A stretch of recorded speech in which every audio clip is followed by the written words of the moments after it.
महाराष्ट्र में खुद को गॉडमैन बताकर महिलाओं का यौन शोषण करने वाले भोंदू बाबा अशोक खरात के खिलाफ अब जिस तरीके से एसआईटी जांच का दायरा बढ़ रहा है और एक के बाद एक खुलासे हो रहे हैं, इसमें कई बड़े नाम सामने आ रहे हैं।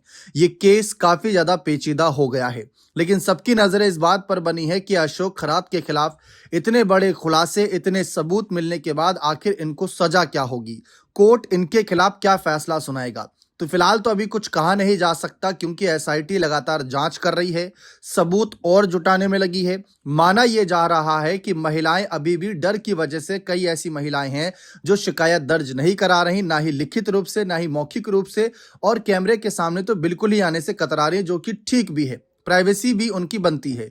लेकिन कहा यह जा रहा है कि अगर खुलकर महिलाएं सामने आएंगी तो अशोक खरात के खिलाफ केस और मजबूत होगा, 100 से अधिक इनके खिलाफ केसेस दर्ज हो सकते हैं, ऐसा बताया जा रहा है। लेकिन हाल ही में अशोक खरात के खिलाफ एक कोर्ट का फैसला आया था, जिसमें इनकी मुश्किलें दिन दोगुनी रात चौगुनी वैसे ही बढ़ गईं।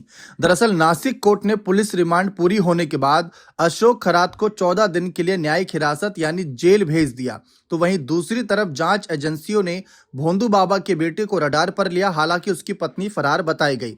अब आपको बता दें कि अशोक खरात को 18 मार्च को गिरफ्तार किया गया था, जो एक तरीके से रिमांड पर लिए गए थे, जो कुछ दिनों बाद छूट भी सकते थे।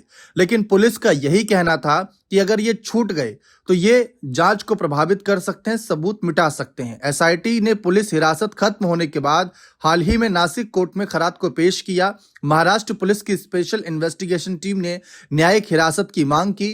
कोर्ट ने एसआईटी के इस अनुरोध को स्वीकार कर लिया। इसके बाद सेशन जज BN इचपुरानी ने यौन शोषण के आरोपों में घिरे अशोक खरात को 14 अप्रैल तक न्यायिक हिरासत में भेज दिया। अशोक खरात को नासिक रोड सेंट्रल जेल में रखा जाएगा। गुरुवार को ही हाल ही में एक अलग मामले में सिलसिले में दूसरी अदालत में भी पेश किया जाना था।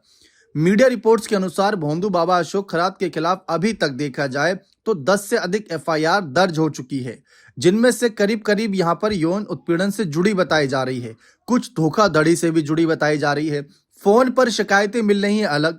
तो इसीलिए इस केस में कुछ दिन लिया जा रहा है पुलिस के द्वारा भी, और उसके बाद सभी सबूत, सभी गवाह, सभी आरोपों के साथ इन्हें कोर्ट के समक्ष पेश किया जा सकता है और उसके बाद तय होगा कि इनकी सजा क्या होगी। जिस तरीके से जो भी घिनौना कृत्य इन्होंने किया, इसकी सजा क्या बनती है, जिससे भविष्य में कोई भी व्यक्ति ऐसा करने से पहले सोचे उसकी रूह कांप जाए।